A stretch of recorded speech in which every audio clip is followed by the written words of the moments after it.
My name is Jill Phillips and I'm the creator of Whose Shoes, a popular approach to co-production.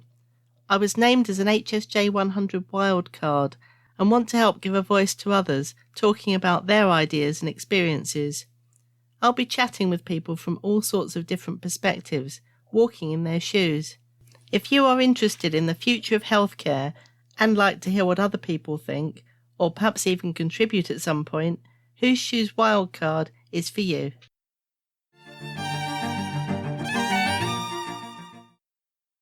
So, who am I talking to today? It is my enormous pleasure to be talking to my good friend Yvonne Newbold, who very deservedly was awarded an MBE in the honours list this year. Yvonne and I were both named in the HSJ Top 50 Inspirational Women back in 2014. We gravitated towards each other as we were not the usual suspects. We were each doing something a bit different, and we've been good friends since, getting up to various adventures together over the years. I've been in awe of Yvonne. She's the founder of Newbold Hope, and I can't think of a better gift in this life than giving people hope. I won't spoil the story, as Yvonne will tell it herself, but my goodness, what an inspirational woman she is. So welcome, Yvonne. I'm so thrilled to have you on the podcast series. You are a wild card indeed. Thank you, Jill. What a lovely introduction. That's so kind of you. Thank you.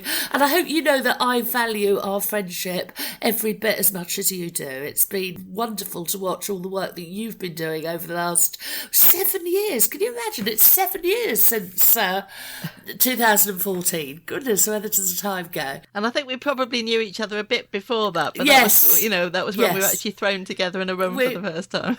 Absolutely. And meeting in sort of person is, as we all know after the pandemic, that is even more important, isn't it, than just being connected online. So I think both you and I, Jill, have a very rich life online as well. You on Twitter, me a little bit on Twitter, but mostly on Facebook. It's absolutely amazing how you can really get to know people and you can really have meaningful relationships online with people you've never met. And I think that has come into its own over the pandemic. I hope so anyway. Well, I think seeing what you've done, Yvonne, over the pandemic and the number of live sessions that you've run and not having to run around all over the country. So take a step back. Tell us a little bit more, because some people will know you well and will be thinking, wow, it's Yvonne Newbold, can't wait to hear what she's got to say. And some people won't. So tell us a little bit more about yourself and what's important to you, Yvonne. Right. Of course, yes. So I am fundamentally a mum. I have come into the work that I do entirely from a lived experience perspective. I have 3 children. They're all now grown-ups. I've got Francesca, Toby and Adam. Toby was born with a condition that is so rare. He is still the only person in the world that they've identified with that particular condition. And that meant that being his mother, particularly when he was so small, was a very, very lonely place to be. There were no support groups. There were no research teams trying to find out what had caused it or to try and find a cure. There were no consultants who devoted their careers to specialising in what Toby had. By default, I had to become his medical expert because every time he was desperately ill and we were rushed to hospital, it was a completely new team who had never, ever come across the particular group of symptoms that he had as part of his syndrome. Now, Toby was desperately ill for the first 6-7 years of his life. It was made incredibly clear by his medical team that he really wasn't expected to survive very long. We were initially prepared that we'd probably lose him before his first Christmas. Then we wouldn't make it to his first birthday. Then we were almost discouraged from looking for a school place because they didn't want us to be disappointed. They didn't think he'd last that long. And against all the odds, he's now 27, which is just, I am so inordinately proud of him. But during those early years, he was so desperately ill that most of those 6-7 years, I calculated about 3/4 of his first 6 or 7 years, he and I spent together in hospitals, with him fighting for his life and me as a resident parent willing him to take the next breath. We got to the point whereby we nearly lost him more times than I can remember. You know, the number of times I had to phone the extended family and get everybody to the bedside. And each time Toby had other ideas and just sort of rallied around and came back to us. Now, Toby he's 27. He lives in an absolutely fantastic care home exactly a mile from our house. So he's very, very close. He's still very much the heart and soul of our family. And he operates intellectually at an equivalent level to, say, a mainstream 18-month or 2-year-old. So that means that he is really into slapstick. He adores things like Mr. Tumble. He loves hide and seek, pin the tail on the donkey, silly songs, action songs, all of those sorts of things. He is hilariously funny, and he's also probably the most persuasive, stubborn, bossiest person I know in the world, even though he's completely non-verbal. Now, one of his school teachers once described him to me. She said, "Yvonne, no, he's not stubborn." What was it she said? She said, he is a highly skilled self-advocate. And I think that is a beautiful way of describing Toby. He's also the best pickpocket I've ever met, because he will have your mobile phone. He'll sniff out mobile phones. He'll have it off you, because in case YouTube has Mr. Tumble or Tweedy episodes that he hasn't seen before. However, it hasn't always been this rosy and this easy. As his health began to stabilise a little bit, and as he was able to spend more time at home, his behaviour went off the scale. When I say it went off the scale, he became very violent, very aggressive, very destructive. We had 10 years of days where I wouldn't know how I would get all 3 children to bedtime safely, and sometimes I didn't. The only way I can describe those years was sheer terror. And what happened is I asked, Toby had a wonderful team, some fantastic people, you know, across education, health and social services. A child like Toby needs a huge team to keep things going, and he was so complex. I asked everybody on that team, what could we do? And remember, this behaviour started way before the internet, you know, before there were Facebook groups or anything like that. The only source of information for this sort of thing was from professionals. So I asked everybody, and it drew a blank. No one I talked to could believe it. Nobody I talked to could understand that the smiley, happy Toby they saw also had this side to his character. Nobody had ever come across anything like it, and there were no services to refer us to. And I was left feeling that I was the only parent in the world who was dealing with this, that it was incredibly rare. I now know that it isn't, but that's how I felt then. And slowly but surely, when you have a child who is behaving in very difficult and dangerous ways, almost always the narrative changes and it becomes mum's fault. And the years of blame, shame, judgment, being told that it was my fault, being told by so many other people that basically I should do this, I should do that, I should do the other, I was being too soft, I was being too lazy, I wasn't standing up to Toby. Nobody ever told me that this behaviour was caused because of anxiety. That information, it sounds ridiculous now, but there was no way I could find that out. I was told that I had to basically parent him incredibly strictly. I was told by loads of people to parent stricter, harsher, more authoritatively. And I was going up and up and up and up. And all that was happening was he was getting worse and worse and worse and worse. And of course, now I realise that this behaviour was due to anxiety. Now, anxiety is a funny word. What does it mean? Well, basically, normally it means that somebody feels incredibly unsafe. They feel terribly frightened. He was confused. He was distressed. He can't talk. The only way he could communicate to me how unhappy he was through his behaviour. And I was reading it all wrong. And as soon as I realised that this behaviour wasn't about him being naughty or nasty or anything like that, it was a frightened, scared little boy inside, then I altered the way I parented. And I basically, instead of going up and up and up, getting harder and stricter and firmer, I went down and down and down and became kinder and more collaborative and more gentle and more responsive. And the only way I can describe what happened was it was like magic. We were at the point whereby on Toby's 18th birthday, we got to the point whereby for the first time he was so happy, he was so content, he was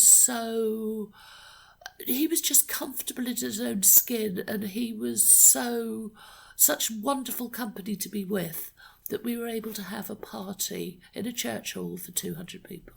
Wow. And the thing is, 6 months beforehand, and it was only 6 months beforehand, at 17 and a half, we hadn't been able to go out into the community unless we'd had 3 adults to keep him and everybody safe. That is how quickly things changed. So, the other thing about those years is that when a parent is consistently blamed and judged, something awful happens. That parent starts to absorb it. I've now seen it 1,000 times since in my own work.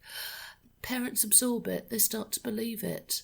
And when a parent starts to believe that it's all their fault that their child is being violent, it's a very, very small step then for that parent to start believing that they actually deserve the bruises and the injuries and the black eyes, because after all, it's all their own fault. Goodness. And what I'd like to say, part of the work I now do, is to try and reduce the sort of institutional blame where it's just so easy to blame a parent rather than actually keep asking the whats and the whys. So anyway, we got to his 18th birthday, and that day I was walking on air. It just felt bet you were. It felt that everything had come together.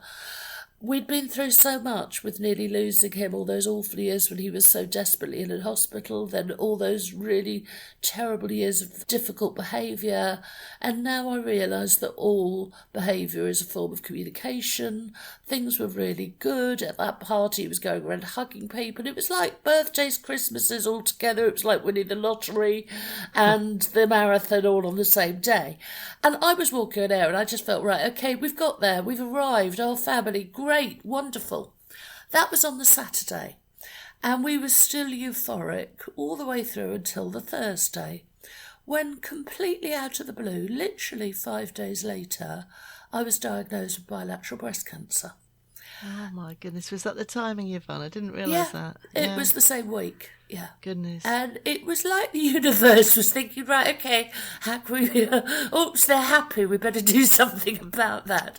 It actually felt like, I mean, I can laugh about that now, but that's how it felt, you know. It would do, yeah. But basically bilateral breast cancer, I had 2 completely separate, completely different types of cancer, one on each side, that were completely unrelated. I'd basically caught cancer twice, just at the same time, just very, very bad luck.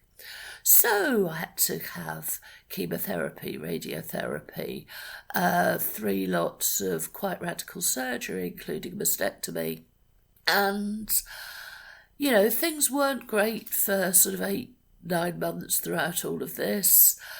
But we got to the end of the treatment, and Malcolm, my other half, and I, we booked a restaurant for the evening, that we were going to go to the hospital to get the good news that we'd got through the end of treatment and that everything was okay.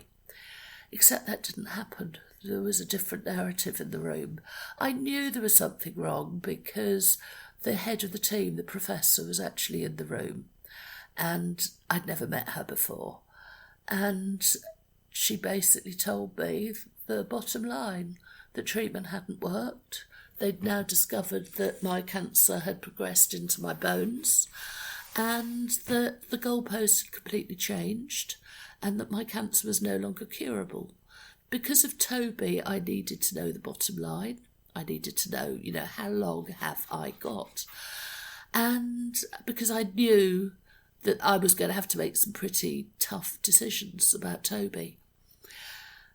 And they told me that if I was really lucky and if I stayed on treatment, I might have as long as 2 years. But I was likely only to have a few months. Well, that day on the way home, we live quite close to the Royal Marsden in Sutton, so it's less than a 10-minute drive. On the way home, as you can imagine, Malcolm and I were both quite quiet, quite subdued. There was a lot to think about. And by the time I got home, I knew what my bucket list was going to be. And there was only one bucket list that meant anything to me. And the only thing I wanted to do was to do whatever I could to make the quality of the next generation of children and their families coming up after us. Toby was now 18. The next generation, what could I do to improve the quality of lives? And that's basically what I've been doing ever since, except that they weren't quite correct in the 2-year prognosis, because I'm still here 9.5 years later. Yay. Still on long-term treatment. Yeah. I spent the day at the hospital yesterday having intravenous infusions. I'm still on loads of tablets. My mobility is sort of shot to pieces. I now use a mobility scooter, but I'm still alive. And I'm still absolutely loving it, So anyway, You're still rocking it, Yvonne. Thank you. So I think I must take after Toby, because, he was supposed to die and he didn't. And same with me. So, I'm not complaining. But since then, I've done all sorts of things. But the work that I think I'm most proud of is the work I've done to support families who are in exactly the same situation that we were in, where they have a child who has a disability or an additional need, and that child, due to anxiety, is incredibly difficult and dangerous in their behaviour.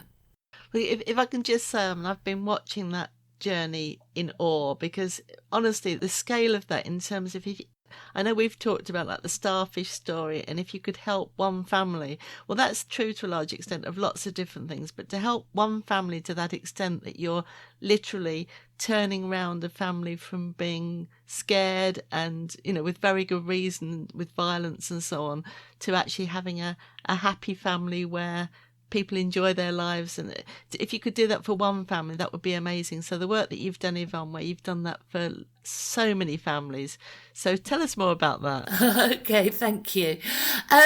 It's been a long journey. And of course, in the early days when I was sort of trying to do something, the first thing I did was I wrote a book, The Special Parents Handbook. And because that was so successful, I started being asked to speak at conferences. And, here was I supposed to be doing something really sensible, like taking up knitting and waiting for the Grim Reaper and putting my house in order. And suddenly we're getting these wonderful invitations to go up to Manchester or Leeds or Glasgow or Bristol or the Isle of Wight just to speak on a huge stage to all these people. And then after I'd spoken, people would come up and say, look, do you do any training? And I didn't then, but I'd soon put training together, and it all sort of snowballed. It was just incredible. But interestingly, I never really spoke about Toby's behaviour much. And do you know why? Because I was ashamed. Yeah. Because I'd been blamed so much. Because I didn't want to have to deal with all that sort of judgment again.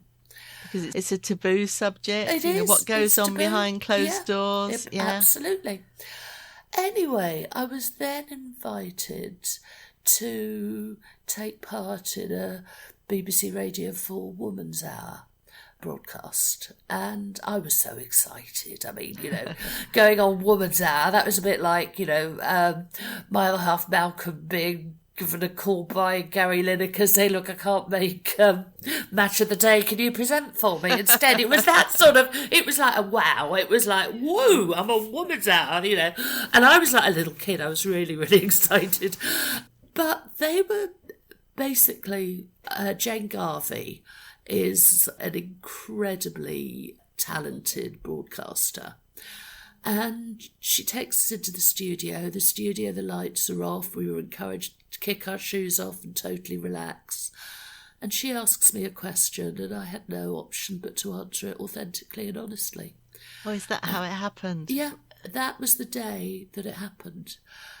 And basically, I found myself talking for the first time openly about Toby's behaviour, but in front of thousands and thousands of people. Yeah.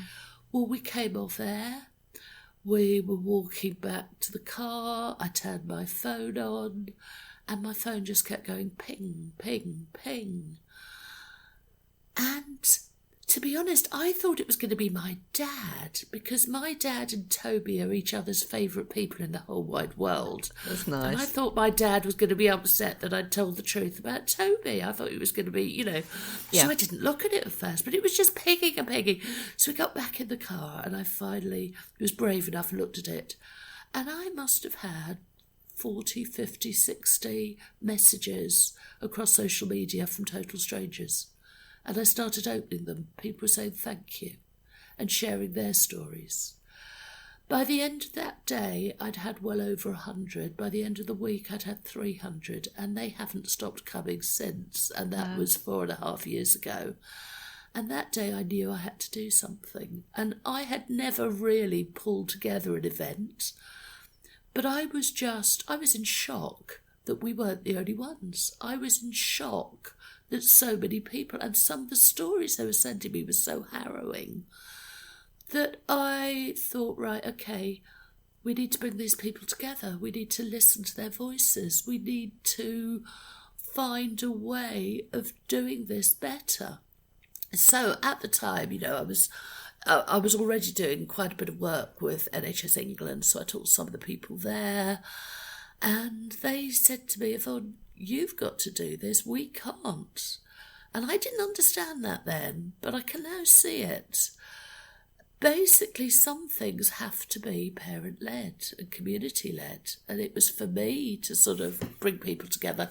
So that afternoon I did something really stupid. I announced on Facebook that we were going to have a conference in 4 weeks' time. I didn't know anything about conferences. I'd never planned one, never organised one. I've been to a few, but hadn't actually organised it. I didn't know you needed a team. I didn't know you needed a heck of a lot longer than 4 weeks. I was going to say 4 weeks is a crazy short time scale, Yvonne. Exactly. Crazy. Yeah. And I mean, the expenses of the conference, basically what I was doing was if nobody bought any tickets and we hadn't have had any sponsorship, we'd probably have lost our house or something. It was crazy. But I just felt that, no, we've got to do something. And Jill, I will never, ever forget your support and your kindness, because you helped out financially. You just got in touch. You just said, I'm right behind you. And you were just, you helped to make everything that's happened since happen. And I'll never forget that. So huge, huge thank you to you. But well, I just saw, we were friends by then. I'd followed your story, and I had no idea. You told me, some of these stories, and I had no idea of this whole world, really, of having, I've brought up 3 children. I think bringing up children's an eye-opener always. Yeah, absolutely. Within normal, parameters, really. And I just couldn't imagine what you've been through as a family. And I could see that the way that you could help others, what we've already said perhaps about the starfish, just if I could help you to help 1 or 2 families like that. I think neither of us had a clue what kind of scale this was going to reach and what's happened since. I think I'd have taken up knitting that day if I'd had any clue that what was going to happen. But No, I mean, your generosity and your belief in me, I can never, ever thank you enough. But anyway, so we went ahead, we had the conference, the tickets sold out in about a day. So basically, this conference, I mean, looking back, it was bonkers. But we went ahead with it anyway, and we had 4 weeks' notice. The tickets sold out in about 24 hours. We got some amazing speakers. The speakers, we had people contacting me saying, I'd love to speak at. It just somehow generated so much interest. And we brought everybody together. We had over 120 people, and the stories that we learnt that day, they were enough just to break your heart. Families who were so struggling. And there was this moment when I just stood up and I was talking and I said, please put your hand up if you've ever been hurt by your own child. Every single hand in the room went up apart from the speakers. Goodness. And I got everybody to stand up and turn around, and suddenly they all realised that they weren't the only ones. The whole thing, people were hugging, people were crying, it was electric. Anyway, at the end of the day, I realised that something important had happened that day. And I said something else that sometimes since I've thought, no, that was bonkers. I said, should we stay in touch somehow? How about I start a Facebook group this evening? And they all went, yes. Yeah. Now, I thought the Facebook group was just going to be the people that had been in the room that day, but no.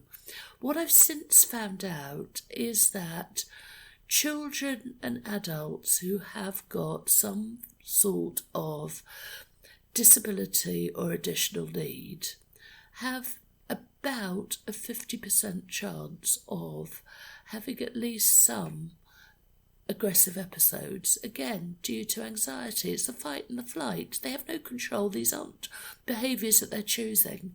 These are behaviours that happen when people feel so unsafe that they are feeling completely overwhelmed.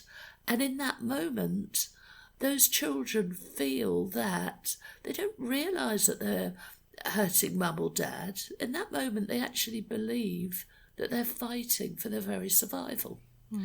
And it's something that we as a society are not even acknowledging. It's been massively under-acknowledged as a phenomena for decades, which means that those families are all trying to contain it themselves behind closed doors, and most of them are feeling absolutely rubbish as parents. And now, so lonely. So lonely. It is so lonely. And the thing is, I don't see them as rubbish parents at all. My parents in my group, my tribe, my community, if you saw what they were dealing with on a daily basis, they are the ninjas of parenting. These guys, they just have such advanced parenting skills. They're on hyper alert the whole time. They're often living on virtually no sleep for weeks, months on end.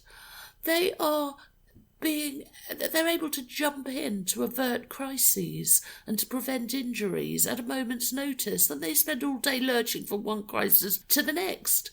These guys, and then the rest of society blame and judge them and point the finger. I mean, it's tragic. We now have nearly 10,000 people in our Facebook group. And the other thing I started to do was I put together some information to try and help families to gain the confidence and the skills that I eventually got that turned Toby's behaviour around. So I used to run workshops, and Malcolm used to drive me all around the country to do workshops. And then, of course, the pandemic hit. And that was really tough because I didn't think that the workshops were going to translate to an online digital format.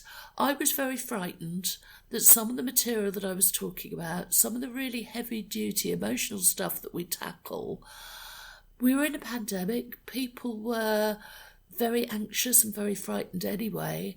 I didn't want to be the one to be responsible to say something to somebody who was isolated, alone, with their own children with no community or support around them, and to say something that would leave them in a really difficult place. So I agonised and really thought long and hard. But of course, I also was seeing in our group that at the beginning of the pandemic, a lot of the people in our group are some of the most vulnerable families in the UK. And they were just abandoned. They'd lost their child's school place. They had lost any therapies, any services, any care, any respite. Every member of their support teams had either been redeployed or furloughed. There they were, stuck on their own. The despair that was being shared in the group was heartbreaking. I was frightened for our community. So basically, I had to do something. So to cut a very long story short, over the last 18 months, and of course remember, because of my cancer diagnosis, I was also shielding. I did not leave the house for a year. In fact, to be honest, I've hardly left my dining table in a year and a half because I have so far presented 250 two-hour-long training sessions to parents. I tried to... Yvonne, just stop a second in terms of I want people to take in some of these. You've managed to put... As we go, you wrote a book that was kind of like just in passing. You set up a Facebook group with 10,000 people. You've done, is it 250 live sessions now? I mean, I can say that I joined one of your training webinars that we talked and I was interested and so on. You not only ran the session, you spent half that night pulling together all the material and answering people and pulling together notes. What you do is extraordinary. So, it's not just running the sessions, you're just so dedicated in terms of maximising every bit of learning and answering every question. You're just so conscientious. So, yeah, I just want to stop and acknowledge for a moment. Thank you. So, basically, it's been incredible that this last sort of year and a half, in those 250 webinars that I've run, we have had over 20,000 people come and listen to at least one of them. And now, if the pandemic had never happened, and if Malcolm and I were still driving from one church hall to the other, around the country, it would have taken over 40 years for us to reach that number of people. It's extraordinary. You'd need a football stadium as well. Exactly. It's crazy. So, but what's really been incredibly rewarding is, to be honest, my heroes are the parents who are dealing with this. And then they come onto a webinar and they listen to me talking for 2 hours and they probably think, who is this bonkers woman telling me to completely change everything society's told me about parenting and do it differently? But those who have actually taken that big, huge leap of faith and have just thought, right, okay, we'll go for it. Well, we now have lost count of the number of children who have significantly been able to reduce their violence. We got to about 1,000 and I just lost count, but we're getting about 10 thank yous a day. And some of those thank yous, I mean, I just beam with pride. And all I've done is I've just given some information. It's the parents who've put in the huge amount of hard work. It's the children who've responded to that.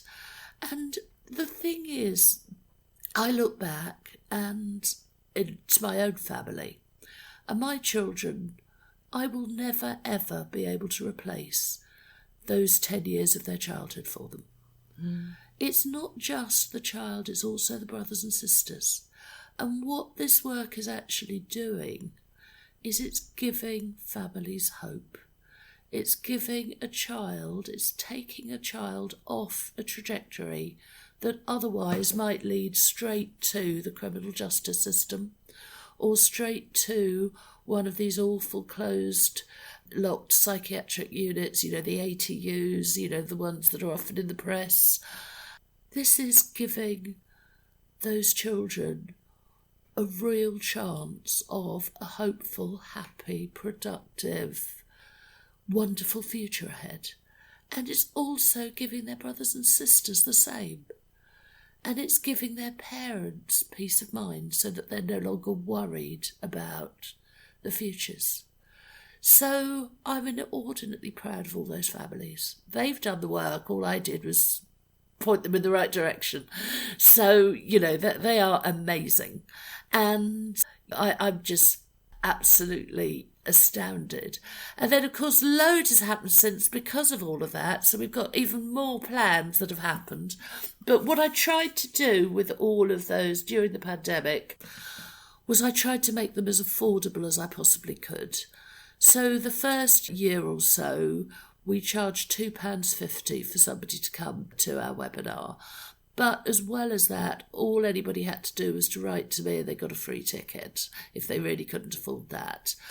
Because basically it wasn't even paying for itself, because as you know, Jill, there are lots and lots of on-costs to run the sort of operation that I'm running online. Yeah. So we had to put the price up to £4.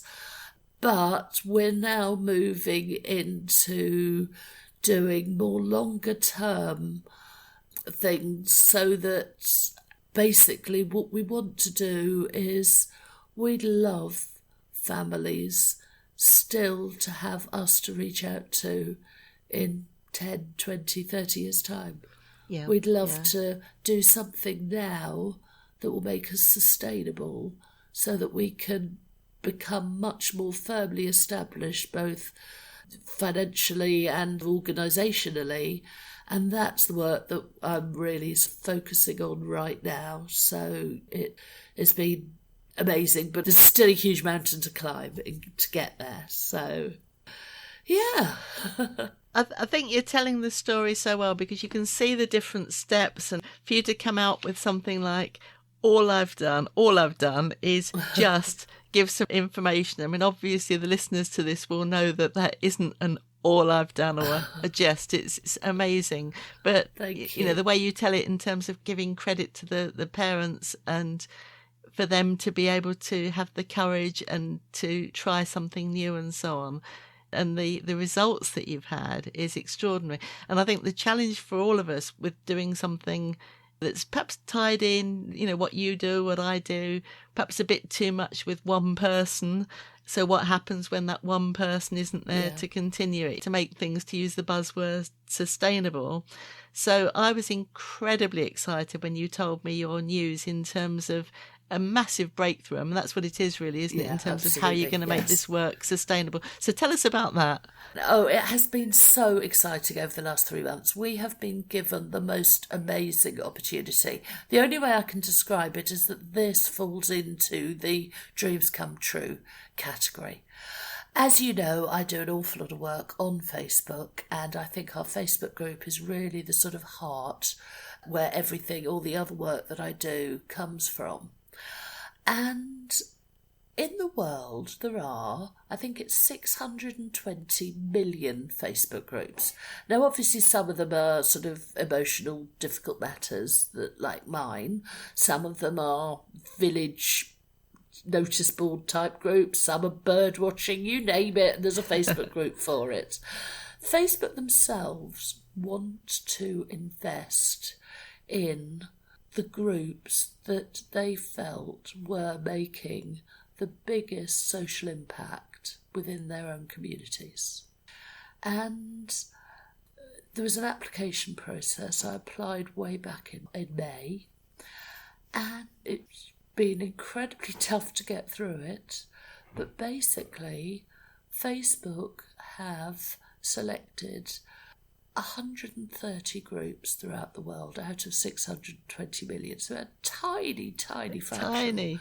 And only 10 of those groups are in the UK, and we're one of them. That's extraordinary. It is. I'm trying to do the maths. I mean, that would be one in... one in a smidgen, I think. One in a smidgen, yeah. Yeah. So what that means is that for the last 3 months, Facebook have been giving us intensive training, intensive mentoring from some really, really top international management consultants, and they've also given us quite significant funding so that I've been able to afford to do things that I was never able to afford to do. So we've managed to rebrand. We're now setting up, we were the SEND VCB project, which was the Special Educational Needs and Disabilities Violent and Challenging Behaviour project. We're now Newbold Hope. We've completely rebranded. We've managed to have a designer to do all our banners. We've got company colours, which was a very proud moment. So, we're now navy, red and turquoise. We have a little tagline, which is "Stay curious, be kind." I love that. Thank I absolutely you. love that. That sums it up, doesn't it? Yeah, I love the word curious. My favourite word is hope. My second favourite word is curious. If you stay curious and you keep asking why, all those why questions, why is the child behaving like that? What's happened? Why? Just stay curious. If you keep on asking those questions and keep on trying to find out, you won't be able to close your heart and to close your mind, and you won't be able to become judgmental. And I still believe that the judgment and the blame throughout society is incredibly damaging. And I think it's much more far-reaching, and its impact is appalling. So anyway, with Facebook's help, we now have a very, very clear path that we're hoping to follow over the next 6 months or so. So the first thing we're going to be doing is we're going to be opening a club for parents who want to help their children reduce any aggressive behaviour. But unlike a webinar, it's not going to be at the end of a 2-hour session where I say, bye then, hope you get on okay. This will be ongoing. They will be able to access the material. I will do question and answers regularly in the group. They'll have other people to ask. There will be much more. What I want to almost make it feel as though we're all holding their hand. Yeah. And that as they're implementing the things, as they're trying a new strategy, if it doesn't go well, or if it does go well, they can celebrate it with us all. If it doesn't go well, let's talk about it and see what we can do. So, could we do it slightly differently? What might have made it not go well? Maybe that's the wrong strategy. Maybe try this. So, we're just going to try and do something that will offer more support. So that's the first thing we're doing. The next thing we're going to be doing is we're going to be, with all the webinar material, and altogether I've got 16 different topics that I do webinars on. I'm going to take 10 of them, and we're going to develop each one into 2 pre-recorded training sessions, which will have a lot more material. It'll be much meatier, because what I found was each of the training sessions I've done, it's been more and more of a speed talk, because I'm learning all the time and you can't fit it all into 2 hours, and I'm like talking like this really, really quickly trying to get it all in. So we're going to slow it down. We're going to do it over a double session. We're going to have the basics and an advanced for each of those. We're also going to move much more into professional training courses, because there's very little training. One of the reasons that families do get judged and blamed is that the professional staff who are supposedly supporting them don't get any training whatsoever in this. Yeah. So we will be providing that. So we'll be doing much longer, more structured courses for both parents and specific versions for professionals like teachers or social workers or clinicians or CAM staff as well. And all of those, the courses are going to be CPD certified. But we're also writing a couple of ebooks because some people prefer to read. So we're going to be writing that material out so that you can access it. There are all sorts of other little bits, but the really big exciting news, and Jill, I so want you to come, on the 2nd of April 2022, which will be 5 years and 1 day after our first conference. Oh, really? We're holding a conference. We're going to bring people together. We're going to have some excellent speakers. We're going to basically see how far we've come, see what else we need to do, but we're going to absolutely make sure that the people that really matter in all of this, the families who are dealing with this right now, can be welcomed and can be heard and can be listened to. So I was just so excited about it. An awful lot of work to do, and I've given myself 6 months, not a month this time. We've learnt. Yeah.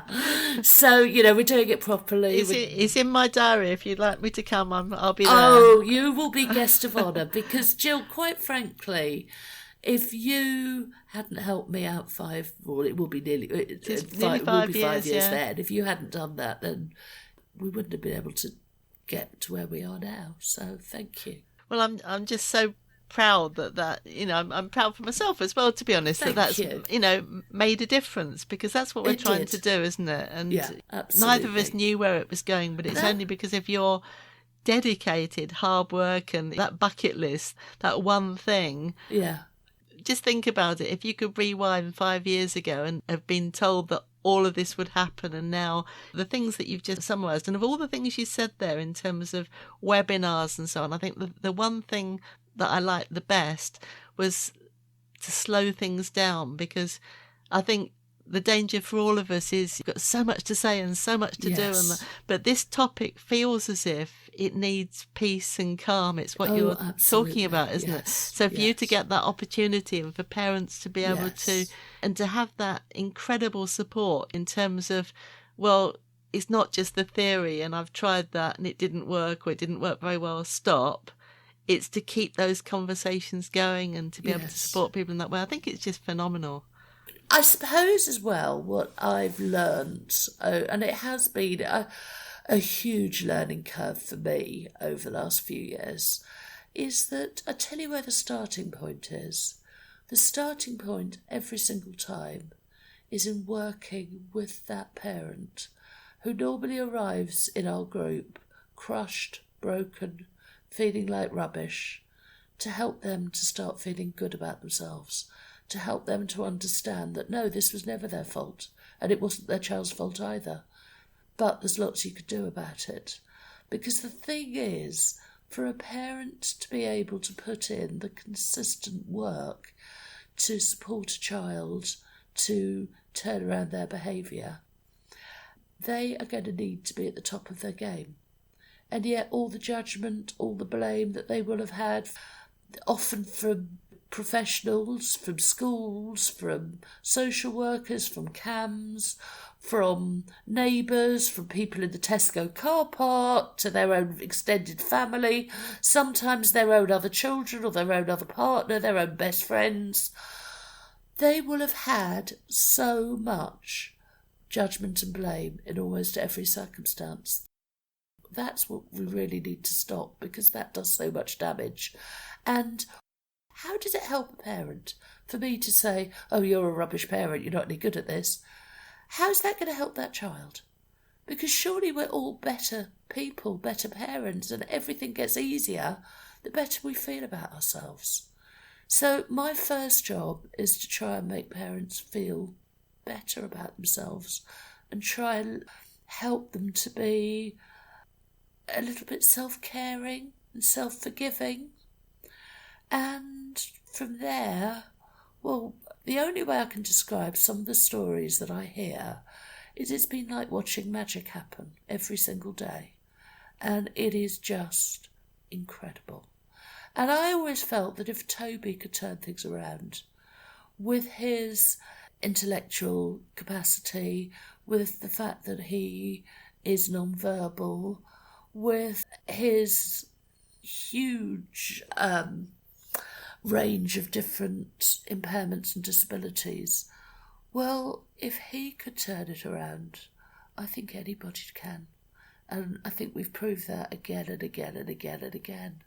And it's it is definitely the most rewarding work I've ever done, and I love it, absolutely. I've got the best job in the world, Jill. Yeah, I absolutely. can feel that. I mean, it must be so rewarding. I mean, you're using that word magic. When you see, I guess I can relate to that in a obviously very different context in terms of our work and our workshops, and you see somebody just get something in a way that is going to be significant from that point onwards. That's the magic, isn't it? Yeah, and absolutely. The other thing I'm picking up is, I love to kind of weave threads a little bit between the different podcasts and the different guests and so on. And something that jumped out at me that Rachel Grimaldi said earlier in the series was, she's an anaesthetist and she tries to make each patient, if you like, feel that they're the only one who's got her attention at that point. They are the one that she's looking after. And I'm picking that up in terms of how you're working with these different families who perhaps feel rubbish at parenting because of all those things, that the Tesco car park type thing that, I think will resonate with listeners, if you like, that we can all...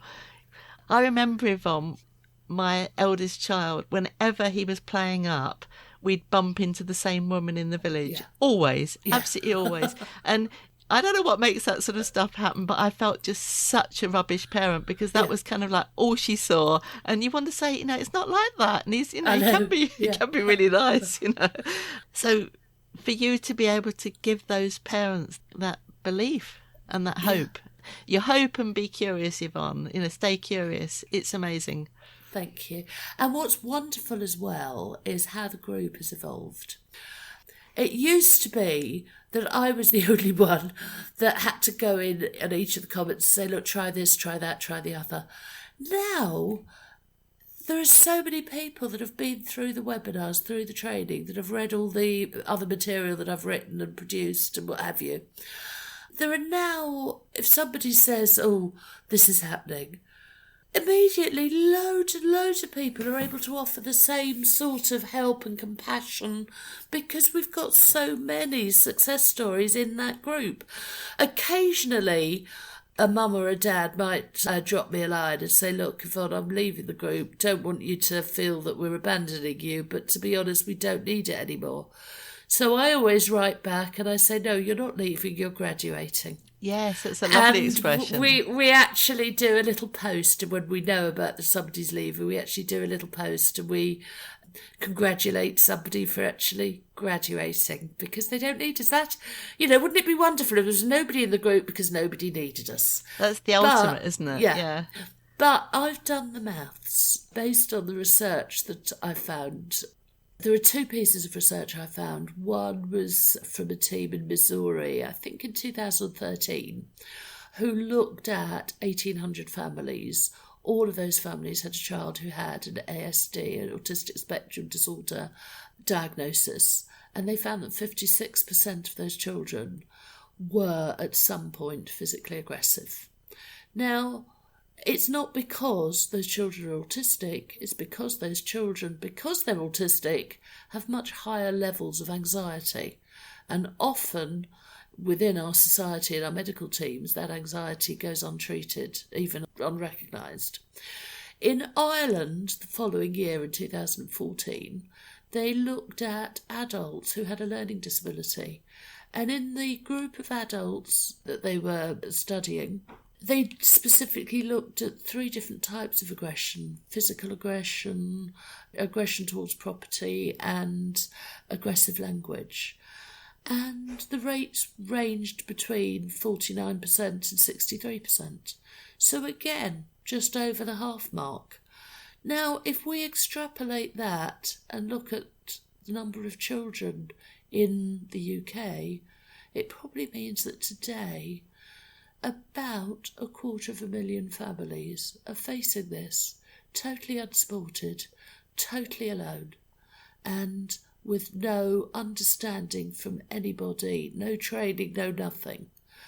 Now, I'm incredibly proud that we have 9,350 people in our group already, but it's only a drop in the ocean. We've still got nearly 250,000 people that need this sort of help and don't know about us. So one of the great things about this Facebook initiative is that we will be able to become a little bit more high profile as well. Very much that people so. will be able to see what we're up to. And of course, it's all a balance as well, because we don't want to go corporate. Although we're going to become a community interest company, we very much want it still to be grassroots with heart and soul, where each individual family matters. We don't want to become sort of corporate where everybody gets processed, and that's not what we're about at all. So, so that's what I do. That's what I do. So hopefully, and obviously it's what I'm trying to do through the podcast series. I mean, thank you so much, Yvonne, for spending the time talking to me, telling your story.